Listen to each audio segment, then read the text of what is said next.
Aaron had never felt fear like this before. His small exploration ship shook as it dropped through the clouds of an unknown world. Sparks flew across the controls, alarms screamed in his ears, and smoke filled the cabin. He tried to guide the ship down, but the landing was rough. The ground rushed up and the metal hull slammed into the dirt. With a loud crash, the ship slid across the rocky field and finally stopped against the roots of a massive tree. For a moment, silence followed. Aaron lay in his seat, heart racing, his body sore from the impact. He slowly unstrapped himself and pushed open the half-broken hatch. The air outside was heavy but breathable. Strange scents filled his nose, a mix of earth, plants, and smoke from the wreck. He stepped out carefully, looking around. The world around him was wild and ancient. Towering trees spread wide leaves across the sky, their trunks thicker than any building he had seen back on Earth. The ground was covered with ferns, moss, and sharp rocks. Strange cries echoed from the distance, like animals calling to one another. Aaron knew at once that he was not on a friendly world. He checked his small survival pack. Inside were a knife, a flare, a short rope, and a toolkit. It was not much, but it was all he had. He took a deep breath and whispered to himself, "Stay calm. Find water. Find food. Stay alive." As he walked away from the broken ship, Aaron noticed deep footprints in the mud. They were not from animals. They were wide, heavy, and shaped like human feet, but larger. His heart skipped. Someone lived here. He did not know if they were friendly or hostile. Hours passed as he explored. The sun was brighter than Earth's and painted the sky with orange light. Birds with long wings circled above, watching him with sharp eyes. Aaron felt like prey. He found a small stream and knelt to drink, but he kept his knife ready. Every sound in the forest made him turn. Then he heard it. The crack of branches. The sound of feet moving quickly. He froze. Out from the trees stepped three figures. They were tall, far taller than him, and their bodies were strong, built with muscles shaped by hunting and survival. Their skin was marked with paint, and they carried long spears made from stone and wood. Aaron raised his hands slowly, showing he had no wish to fight. The three figures circled him. They spoke in a language he could not understand, deep voices rolling like thunder. One of them pointed at his knife and then at the strange material of his clothes. Their eyes were sharp and curious. Before Aaron could speak, the tallest of them moved fast and struck the knife from his hand. The blade fell into the dirt. Another grabbed his arm with a grip like iron. Aaron tried to pull free, but the strength of the cave dwellers was far greater than his. They tied his hands with plant rope and pushed him forward. Aaron stumbled but kept his balance. He knew that struggling would only make things worse. His mind raced with questions. Who were they? What would they do with him? Was he their prisoner, or something else? The group led him through the forest, walking for hours until the trees opened to a wide clearing. There he saw a great settlement built around a ring of caves. Fires burned in stone pits, and smoke drifted into the air. Dozens of tall people like his captors moved about, carrying wood, food, and tools made of bone and stone. Children ran and laughed, while hunters sharpened weapons. As Aaron was brought into the center, all eyes turned to him. Whispers filled the air.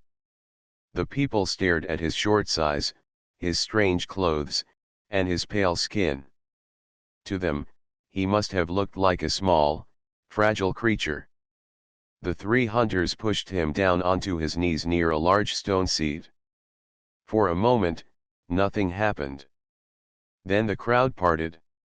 A figure walked forward. She was taller than the rest, her posture proud, her steps steady. She wore a cloak of animal fur and carried a long staff decorated with feathers and carved bones. Her hair fell like black waves around her shoulders, and her eyes were sharp and commanding. The people bowed their heads slightly as she passed. Aaron realized this must be their leader. The tall woman stopped before him. She studied him in silence. Her gaze moved from his face to his hands, then to the small pack at his side. She spoke, her voice deep and strong, but he could not understand the words. Still, her tone carried power. This was a queen. Aaron lowered his head slightly, trying to show respect. He knew that in any culture, respect was often the difference between life and death. He wanted to speak, but his throat felt dry. The queen motioned to the hunters. One untied the rope on his hands, but they stayed close in case he tried anything. She gestured at his pack, and Aaron carefully opened it to show what was inside. He pulled out the flare. The people gasped when he struck it, and red light filled the air. Children screamed and ran back, while the hunters raised their spears in alarm. But the queen did not move. She watched with wide eyes, amazed but unafraid. She stepped closer, raising her hand as if to touch the glowing fire. Aaron quickly shut it off, not wanting to cause panic. The queen smiled. It was the first sign of warmth he had seen since his capture. She spoke again, pointing at him, then at herself, then at the people around her. Though he did not understand the words, Aaron understood the meaning. She was claiming him as her discovery. The crowd murmured. Some looked pleased, others angry. But no one dared to challenge the queen. Aaron sat in silence, his mind spinning. He had landed on a wild world, been captured by a tribe of cave people, and now stood before their queen. He did not know what fate awaited him, but one thing was clear. His journey had only begun. The firelight in the cave settlement burned bright as the people gathered around. The hunters who had captured Aaron stood proudly, showing off their strange prize to all. Children peeked from behind their mothers, staring at the small man with wide eyes.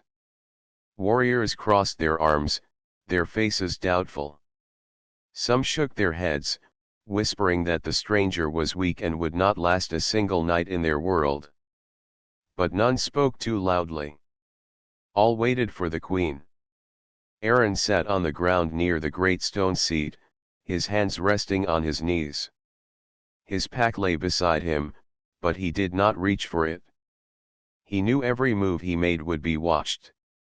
His heart beat fast, yet his eyes kept moving, studying the tribe. He noticed how they built fires inside stone circles to keep the smoke from spreading. He saw how they used bones as tools, how they dried meat on racks near the flames, and how they carved symbols into the stone walls. These people were not just hunters. They had culture, rules, and pride. The sound of heavy steps echoed. The crowd grew quiet. From the largest cave at the edge of the clearing, the queen appeared again. She walked slowly, her cloak of fur dragging against the ground, her staff tapping with each step. Her eyes locked on Aaron at once, sharp and unblinking. She stopped in front of him and raised her staff. The crowd knelt slightly, showing their respect. Aaron stayed still, unsure of what was expected. The queen lowered her staff and studied him carefully. She circled him once, her eyes scanning his body, his clothes, his face. When she spoke, her voice was deep and steady. The words rolled in a language Aaron could not understand, but her tone carried meaning. She was asking questions.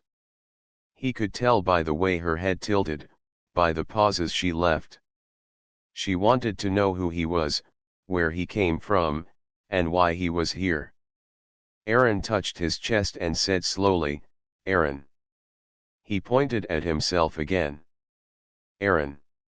The queen repeated the sound, shaping the strange word with her lips. "Aaron." She nodded once, then touched her chest. "Myra." The crowd murmured at the sound of her name. Aaron understood. This was the queen's name. Myra. Aaron tried to explain more. He pointed up at the sky, tracing a small circle with his finger, then made a falling motion with his hand. He tapped his chest again and spread his hands as if to say he came from the stars. The people did not understand the details, but they followed his movements with wide eyes. Myra leaned closer, her face calm but curious. She touched his arm, testing his muscle. Compared to her warriors, his strength was small. Her brows lowered, and she spoke again, this time louder. The crowd responded with laughter. Aaron did not know the words, but he understood the meaning. They thought him weak. Aaron felt heat rise in his chest. He was smaller, yes, but he was not useless. He looked at his pack and carefully pulled out the rope.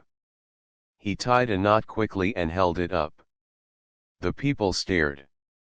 Then he pulled out his small tool, a sharp metal piece, and cut the rope in one motion. Gasps filled the air.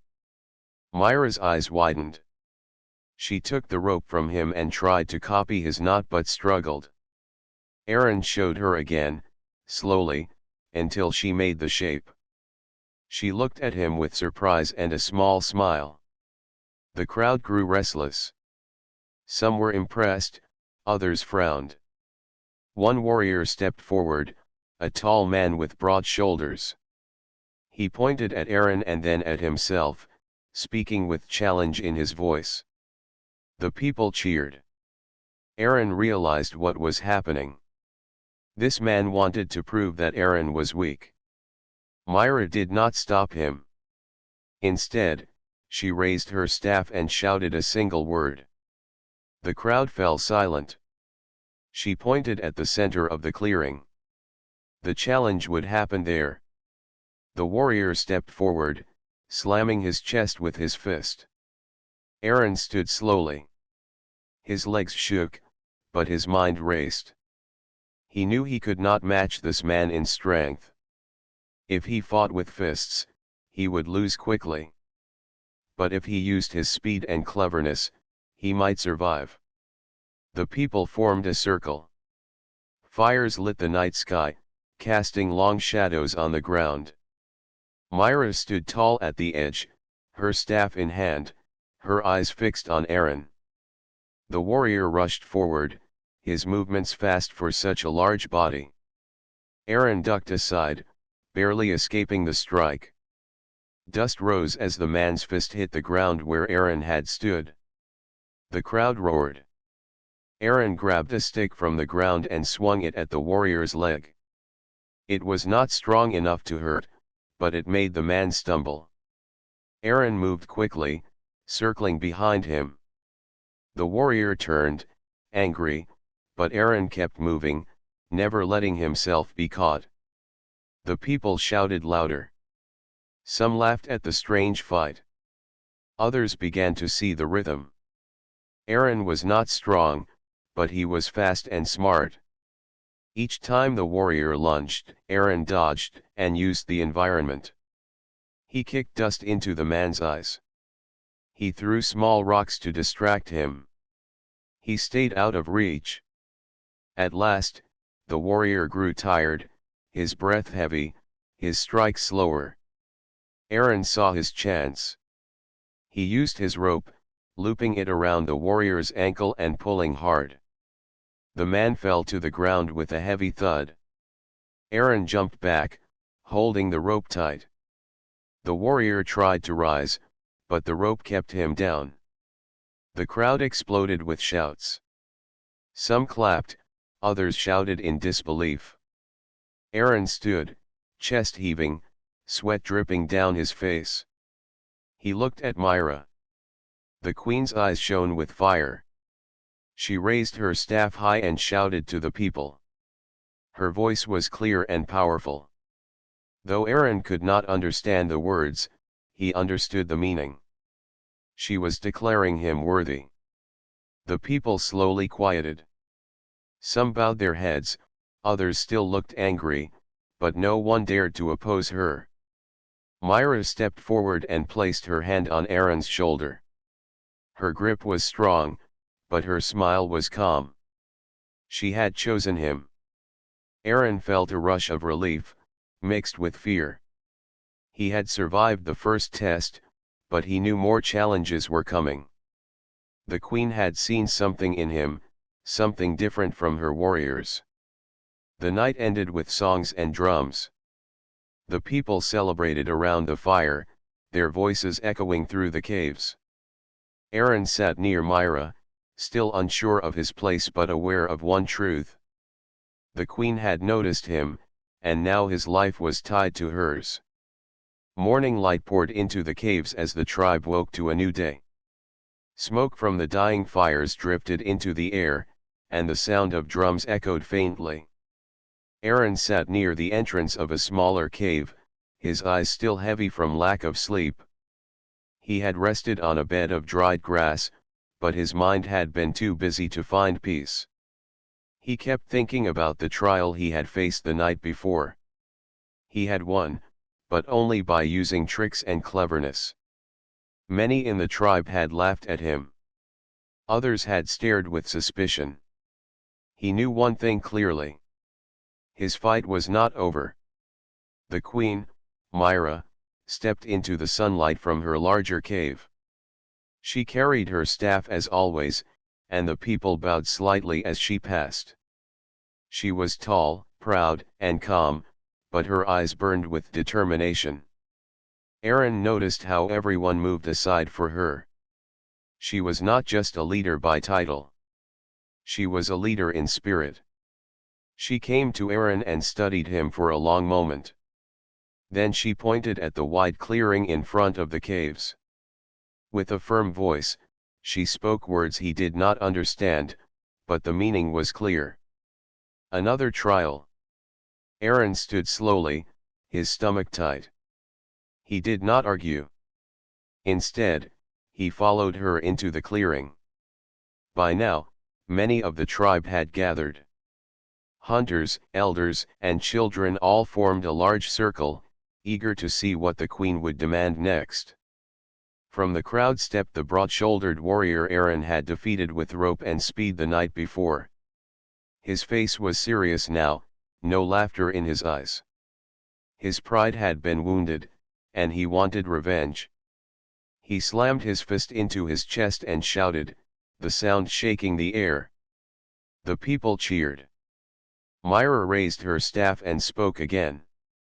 Aaron understood enough. This was not just a fight. It was a challenge to prove his worth, not only to her but to the entire tribe. If he failed, the people would never accept him. The warrior lifted a heavy spear and pointed it at Aaron. His muscles were like stone, his height towering over Aaron. The difference between them was clear. The people expected the human to fail. Aaron breathed deeply.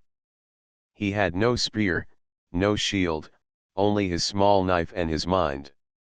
He looked around quickly. The ground was rough with stones and loose dirt. The circle of people gave him no escape. He would need to think fast. The fight began with a roar. The warrior charged forward, spear raised high. Aaron dove to the side, rolling across the dirt. The spear struck the ground with force, sending dust into the air. Aaron scrambled to his feet and backed away. The people shouted loudly, some laughing, others urging the warrior to strike again. Aaron's heart raced, but he forced himself to focus. He could not match strength with strength. He needed to turn the fight into something else. The warrior rushed again, this time sweeping the spear sideways. Aaron ducked under the strike, but the tip scraped his arm, leaving a shallow cut. He gritted his teeth. Pain reminded him how close he was to losing. He had to change the rhythm. Aaron grabbed a handful of dirt and threw it into the warrior's face. The man stumbled back, blinking hard. The crowd gasped at the trick. Aaron rushed forward, striking the man's hand with his knife handle. The spear fell to the ground with a heavy thud. Aaron kicked it away. But the warrior only roared louder, his pride stung. He swung his fists, massive and fast. Aaron dodged left, then right, but one punch brushed his shoulder and sent him stumbling. The man's strength was terrifying. Aaron's eyes darted around. He saw a pile of firewood near the edge of the circle. He ran for it, grabbed a long branch, and held it like a staff. The crowd laughed at the sight of the small man with a stick, but Aaron ignored them. He spun the branch in his hands and faced the warrior again. The warrior charged, fists ready. Aaron struck first, jabbing the branch at the man's stomach. It bent but slowed him down. Aaron spun the stick and smacked it across the warrior's knee. The man growled, stumbling slightly. Aaron pressed the attack, striking again at the leg, then at the shoulder. He moved quickly, never letting the warrior grab him. The crowd grew louder. Some began to cheer for Aaron now, impressed by his speed and creativity. The queen watched with sharp eyes, her lips pressed in a small smile.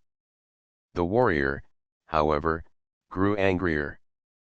With a roar, he lunged and finally caught the branch in his huge hands. He snapped it in half as if it were nothing. Aaron jumped back, his heart sinking. His weapon was gone. The warrior raised his fists again, but Aaron's mind was racing. He had seen something earlier, something useful. The ground was uneven, with a shallow hole just behind the warrior. Aaron ran forward, pretending to attack, then darted to the side. The warrior followed, stepping into the hole without seeing it. His balance broke for just a moment. That was enough. Aaron grabbed the rope from his pack and swung it around the warrior's arms. He pulled hard, twisting the rope tight. The warrior struggled, roaring in frustration, but his balance was gone. Aaron kicked the back of his knee, and the giant fell to the ground with a heavy crash. Dust exploded into the air. The crowd erupted. Some shouted in anger, others in shock, and many in cheers. The warrior lay on the ground, unable to rise, trapped by the rope around his arms. Aaron stood over him, chest heaving, his face covered in sweat and dirt. He had won again. The queen stepped forward. She raised her staff and struck the ground once. The noise cut through the chaos, and the crowd fell silent. She looked at Aaron, her eyes glowing with respect. Then she spoke clearly, her voice ringing across the clearing.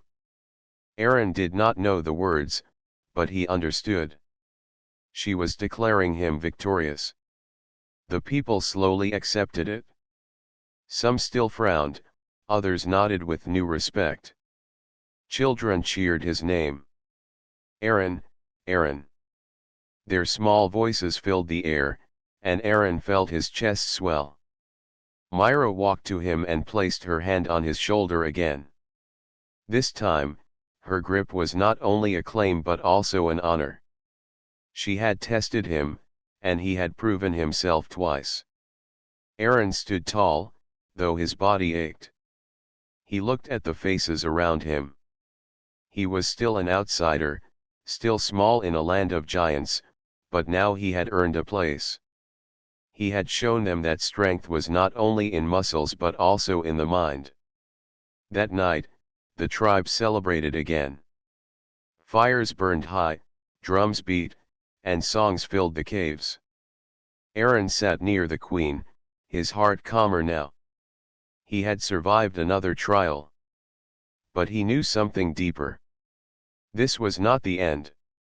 It was only the beginning.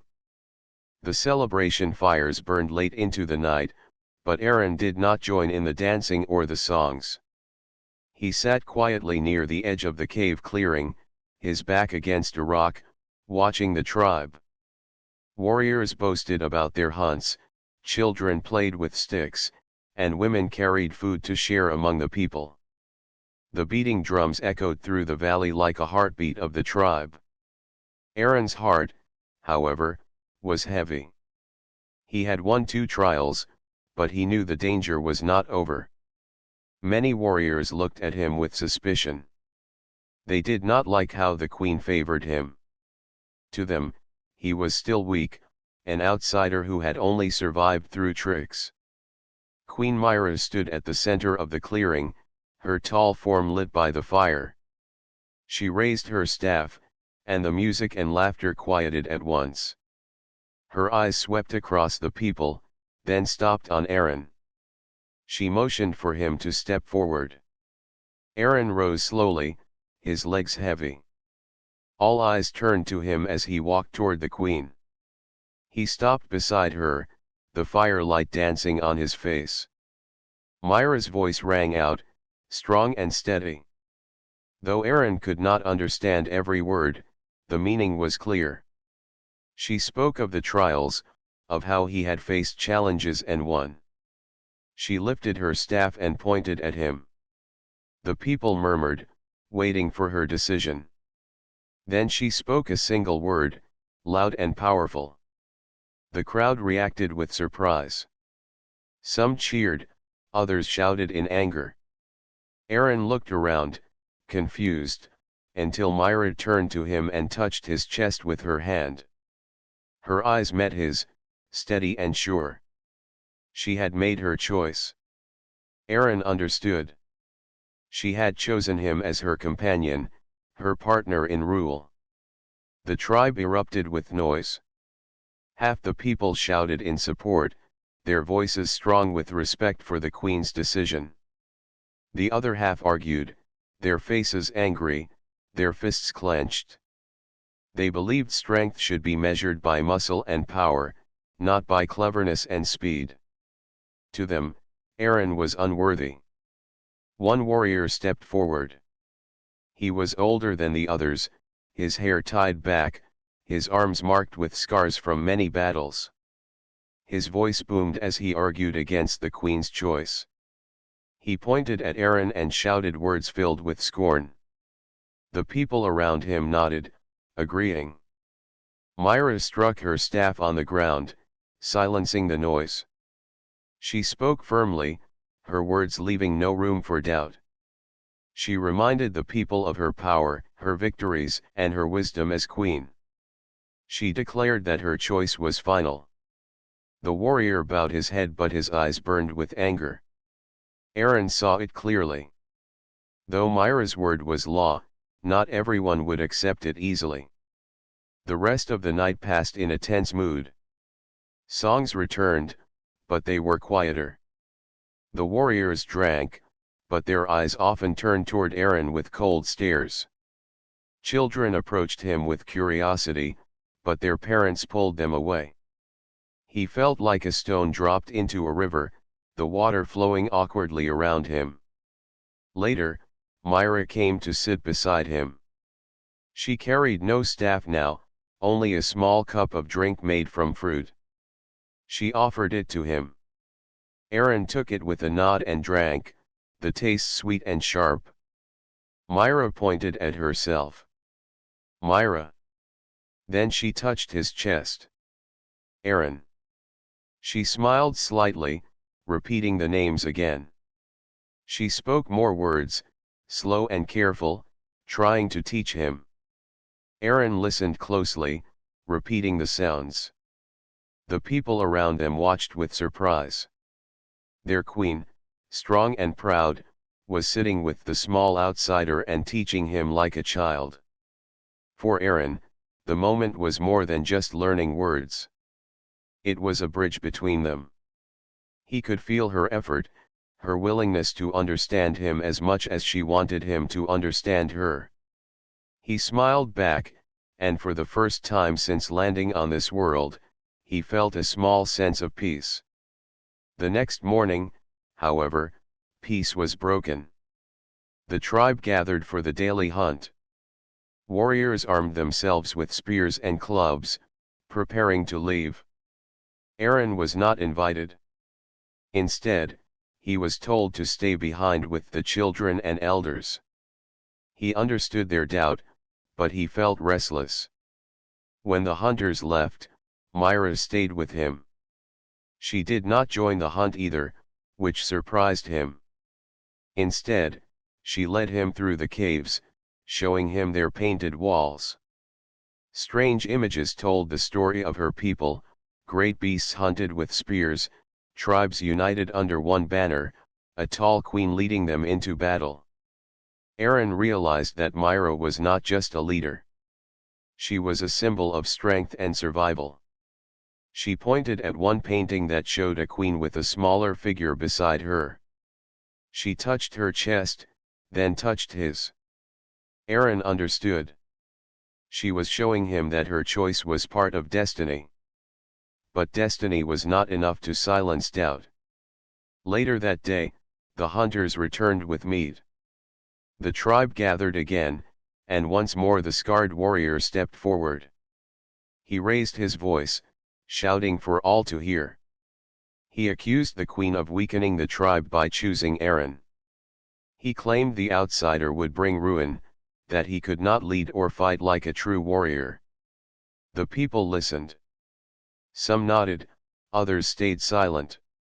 Myra raised her staff to speak, but this time the warrior did not bow. Instead, he demanded that the people choose between her will and tradition. The crowd stirred, the tension heavy. Aaron felt the danger clearly. If the tribe split, he would be the cause. Myra turned to him then. Her eyes were firm, but her voice softened as she spoke a few words he could not fully understand. She pointed at him, then at the crowd. Aaron knew what she meant. It was time for him to prove himself once more, not with tricks, but with courage that the tribe could see with their own eyes. Aaron's heart pounded, but he nodded. He stepped forward, standing in the center of the crowd. He raised his voice, speaking as clearly as he could, even though most would not understand his language. He pointed at himself, then at the sky, then at the tribe. He spread his hands wide, showing he was not here to harm them but to share his knowledge and strength. The people watched in silence. Some shook their heads, but others whispered. They had seen his victories. They had seen how the queen stood beside him without fear. Finally, Myra raised her staff high. She declared again that her choice was final. Aaron was her partner, chosen not for muscle but for mind. She promised that with both together, the tribe would be stronger than ever before. The crowd broke into voices again, but this time fewer argued. The scarred warrior glared but stepped back into the crowd. He knew better than to challenge her openly again. That night, Aaron lay awake under the stars. The fire crackled beside him, and the tribe slept around him. He thought about Myra's choice and what it meant. He was no longer just a survivor on a strange world. He was part of something greater, whether the tribe accepted him fully or not. The queen had chosen him, and that choice would change everything. The days that followed were calmer, but Aaron felt a heavy weight pressing on him. The tribe was still divided. Some respected him now, believing the queen's choice was wise. Others still doubted him, whispering that he was weak and did not belong. Every time Aaron walked through the clearing, he felt eyes following him, measuring him, waiting for him to fail. Yet Myra stood beside him each day. She taught him more words of her language, showing him how to speak with her people. He learned slowly, repeating the sounds until the children laughed at his mistakes. Still, he did not give up. The queen's patience gave him strength. Aaron gave back what he could. He showed the hunters how to make better knots with rope, how to sharpen stone blades more quickly using the right angle, and how to carry water with fewer leaks by sealing the cracks in clay jars with tree resin. At first the people laughed at his ideas, but when they saw the results, some began to listen. Step by step, he earned small bits of trust. But peace did not last. One morning, as the tribe prepared for a hunt, a runner came from the forest. His chest rose and fell as he gasped for air, and his words tumbled out quickly. The people stopped what they were doing, listening with fear. Myra's face hardened. Aaron did not understand all the words, but he caught enough. Another tribe was moving toward them. A hostile tribe. Warriors with painted faces, known for raiding and stealing. The people gathered in worry. Some shouted for war, others feared for their children. Myra raised her staff, silencing them, and spoke with strength. She declared that they would fight if they must, but Aaron could see the shadow in her eyes. The enemy tribe was larger, and the risk of losing was great. Aaron stepped forward. He pointed at the ground, then at the forest, then made a motion with his hands to show walls and barriers. The people frowned, confused. Myra tilted her head. Aaron grabbed a stick and drew shapes in the dirt, showing pits, traps, and lines of defense. Slowly, the people began to understand. The queen nodded. She gave the order, and the tribe moved quickly. Aaron guided them, showing how to dig holes along the paths leading to the caves. At the bottom of each pit they placed sharpened stakes. They covered the holes with leaves and dirt, hiding them well. He showed them how to build fences from sharpened branches, pointing them outward to slow the enemy. The people worked through the day, sweat shining on their skin, their voices low with tension.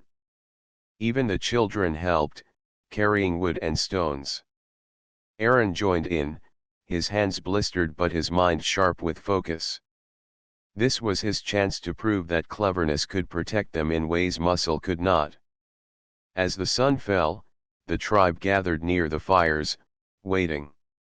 The night was quiet, too quiet. Aaron's heart beat fast as he looked into the dark forest, listening for sounds.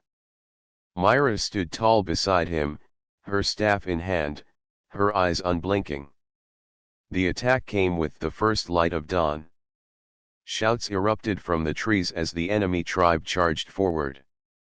Their bodies were painted with red and black, their spears raised high. The ground shook with their steps. The people of Myra's tribe shouted in return, raising their weapons. Fear and courage mixed in the air like smoke. The first wave of enemies ran straight into the hidden pits. Cries of shock and pain filled the air as several fell into the traps. The others stumbled, confused. Before they could recover, the defenders rained down stones from the cliffside, knocking many to the ground. Aaron's heart raced as he watched his plan succeed. The enemy tribe had expected an easy fight, but now they were caught in chaos. Myra shouted commands, her voice strong as thunder. Her warriors charged, spears thrusting, while the fences slowed the enemy's advance. Still, the attackers were many. They pushed hard, climbing over the barriers, their numbers pressing forward like a flood. Aaron grabbed a branch sharpened into a spear and joined the defenders. His arms shook with fear, but he stood his ground. He jabbed at an attacker trying to climb the fence, forcing him back. The battle raged. Dust and shouts filled the air. Aaron used every trick he knew, throwing stones, tripping enemies with ropes, and shouting warnings to the defenders. His mind worked quickly, always looking for ways to use the land to their advantage. Myra fought like a storm. Her staff cracked against heads and shoulders, and her voice lifted the spirits of her people. She moved through the battle like a giant among them, fearless and fierce. Whenever she struck, her people cheered and pushed harder. Slowly, the attackers began to break.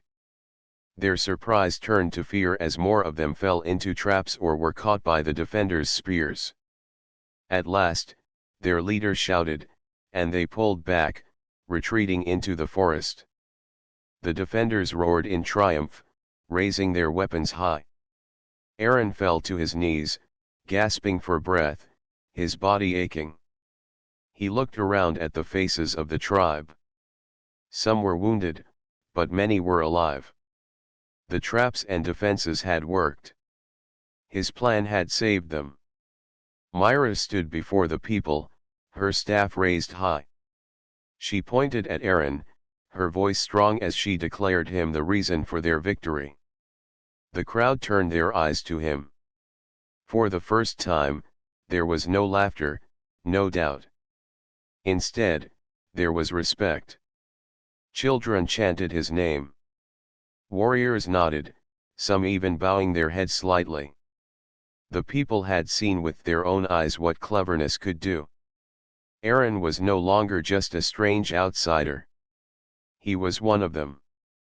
That night, the fires burned brighter than ever. Songs filled the air, songs of victory and survival. The people danced, their faces painted with joy. Aaron sat near the flames, his body tired but his spirit strong. Myra sat beside him, her hand resting firmly on his shoulder. She looked at him with pride, and for the first time, Aaron saw not just a queen but a partner. Together they had faced a rising threat, and together they had won. But deep inside, Aaron knew this was only the beginning.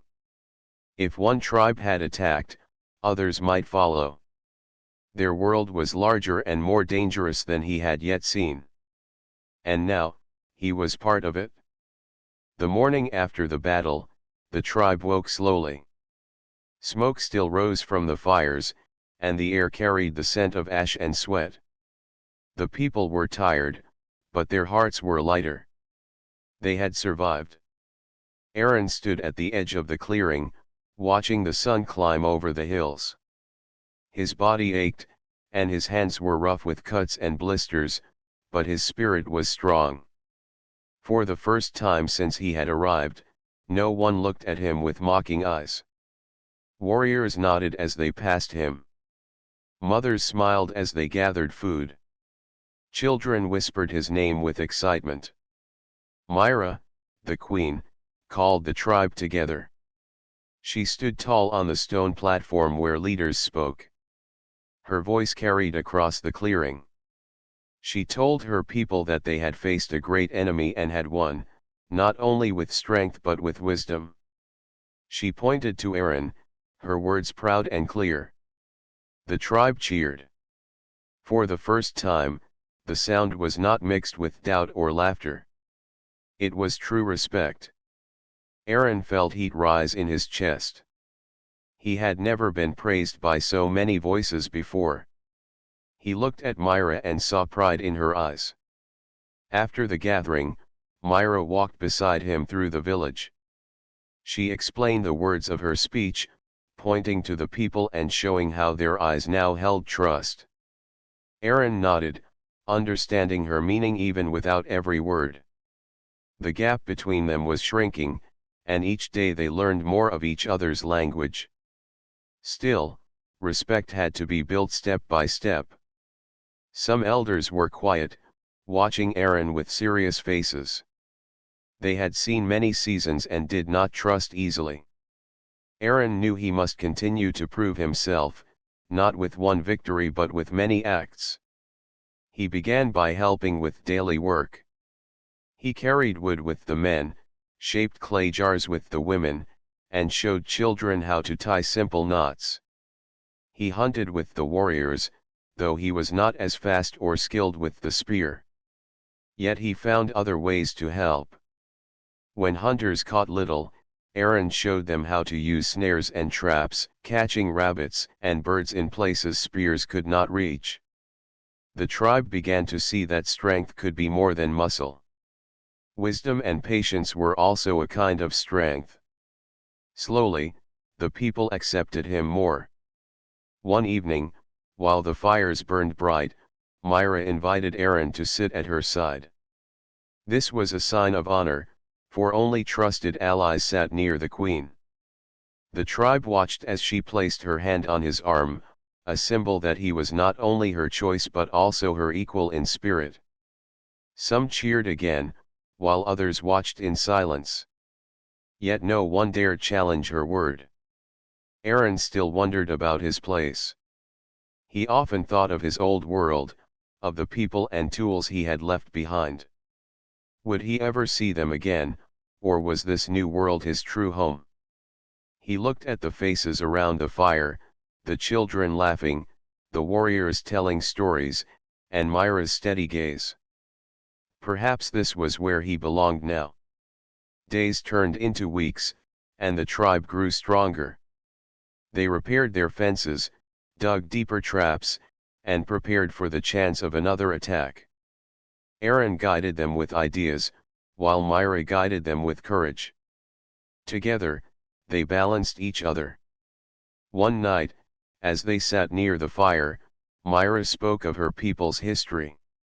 She told of how the tribe had once been many, but fear and greed had broken them into smaller groups.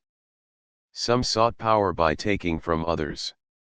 Others, like Myra's tribe, chose to protect their land and live with honor. Aaron listened closely, learning the deeper roots of their struggles. He realized that if the tribes stayed divided, endless battles would come.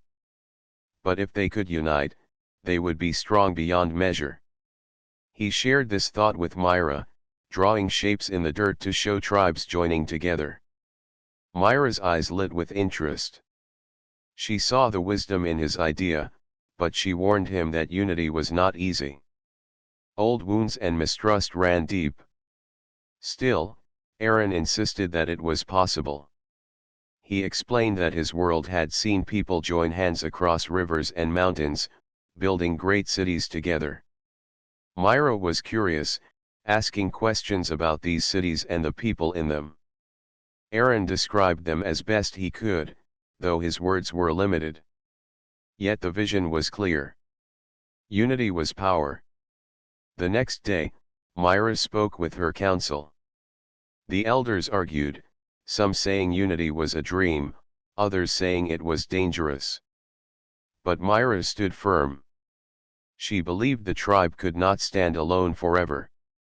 The attack had proven that they needed allies. So it was decided. Myra would send messengers to nearby friendly tribes, carrying gifts and words of peace.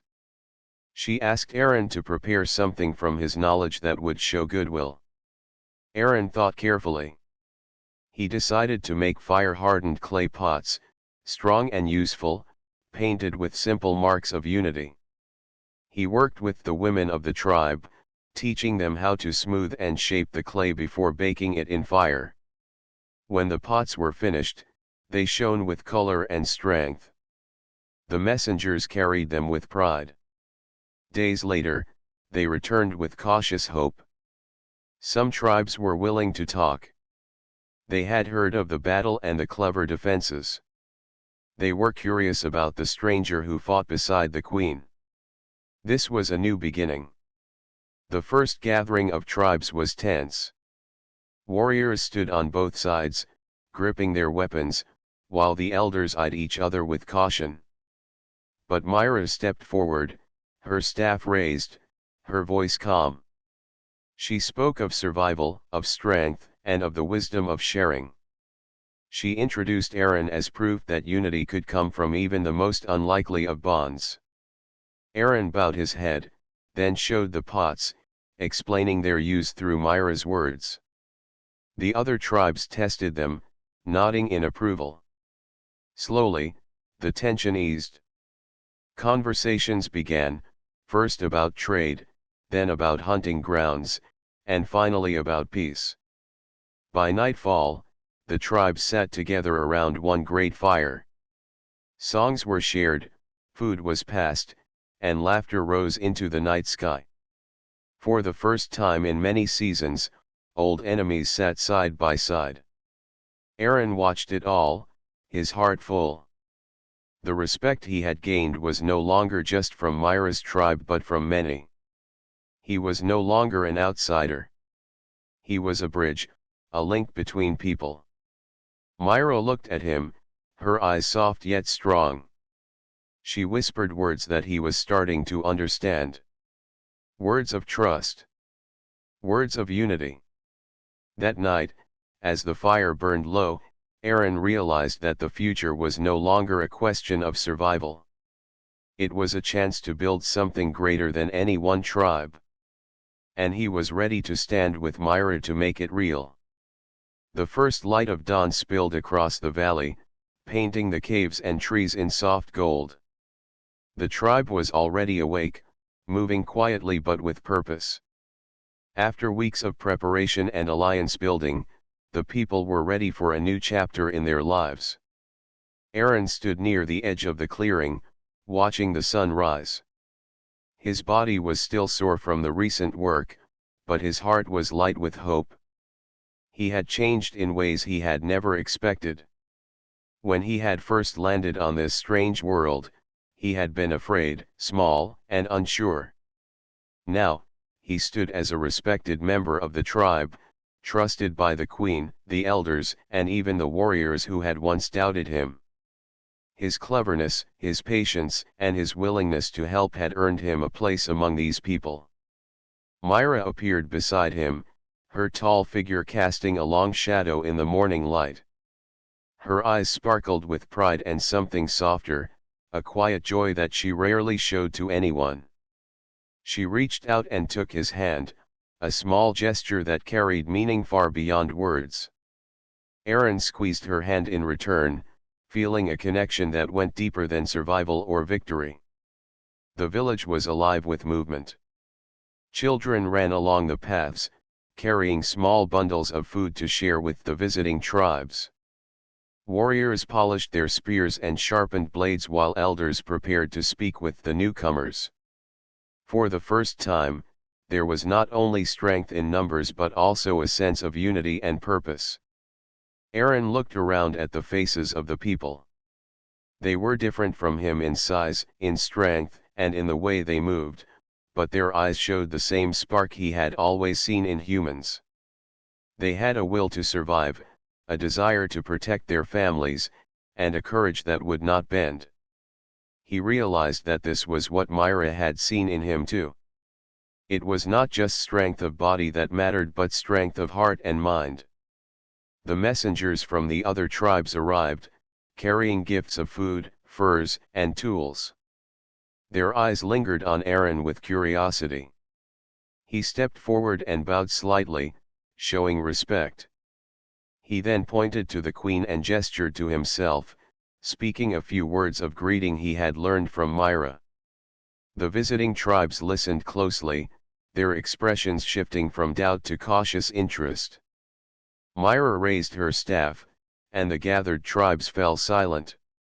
She spoke of peace, of protection, and of the power of working together. Her words were clear and firm, showing that this was not merely an alliance but a new way of life. Aaron translated as best he could, using gestures, simple words, and the objects they had created together. The other tribes nodded, some smiling, some whispering to each other, but all listening with attention. As the sun climbed higher, the first steps toward unity began. Aaron helped demonstrate tools that could make hunting and building easier for all tribes. He showed how to dig more effective traps, how to carry water with less waste, and how to construct fire pits safely. The other tribes began to copy, learning quickly from his small but powerful innovations. Children watched eagerly, picking up new skills. Mothers nodded in approval, and warriors glanced at him with growing respect. Aaron felt a warmth in his chest. He was part of something greater than himself. He was not just surviving. He was helping build a future. Myra called the people together once more. She stood in the center of the clearing, her eyes sweeping over everyone. She pointed at Aaron and then at herself. The gesture was simple, but the meaning was clear. He was her partner, chosen not for his size, not for his muscle, but for his mind, his courage, and his loyalty. The crowd responded with cheers, this time louder and more heartfelt than ever. The tribes raised their voices together, singing songs of hope, unity, and the promise of a new beginning. Aaron joined in, smiling as he listened to the harmony of so many voices blending into one.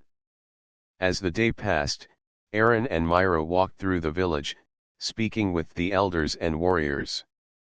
They discussed ways to protect their land, to teach children, and to prepare for challenges that might come from the wild lands beyond the valley.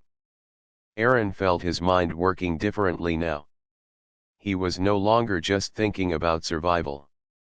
He was thinking about growth, about building something lasting. The other tribes began to share stories and knowledge. One brought seeds for new plants, another shared hunting techniques, and one elder taught songs that had been passed down for generations.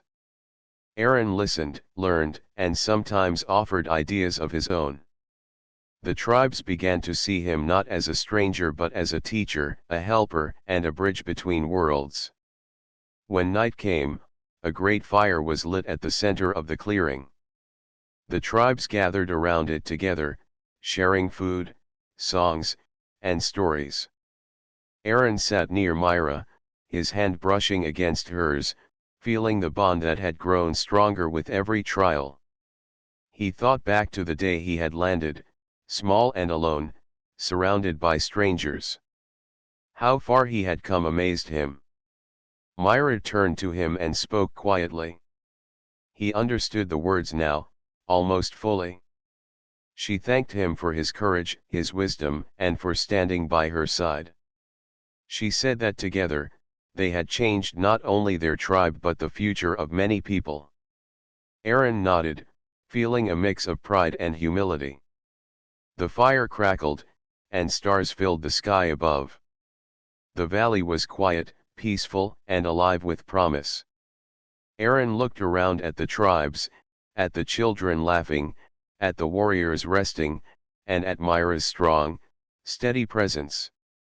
He realized that humanity could shine anywhere, even on a distant world, if courage, wisdom, and kindness guided the way. As he lay back and watched the sky, Aaron knew the journey was far from over. There would be challenges, dangers, and disagreements.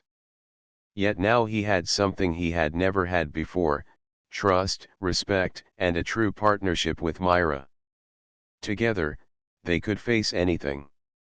The night deepened, and the fire burned low, but the glow of hope was brighter than ever. The tribes were no longer separate groups fighting for survival. They were a united people, ready to face the future together. Aaron felt a quiet joy. He had landed on a strange world as a lone human, but he would leave a part of himself here, helping to build a new civilization. Myra squeezed his hand gently, and he returned the gesture. The stars above twinkled like diamonds, and for the first time in his life, Aaron felt that the word home could mean more than a place. Home could mean people, trust, unity, and shared courage. As the firelight flickered across the faces of the tribes, Aaron knew this was just the beginning of a long, bright story. With Myra beside him, and with the people willing to see beyond fear and size, they could build something that would last for generations. Humanity, even small and fragile, had found a way to shine in a world that seemed larger and wilder than any he had known.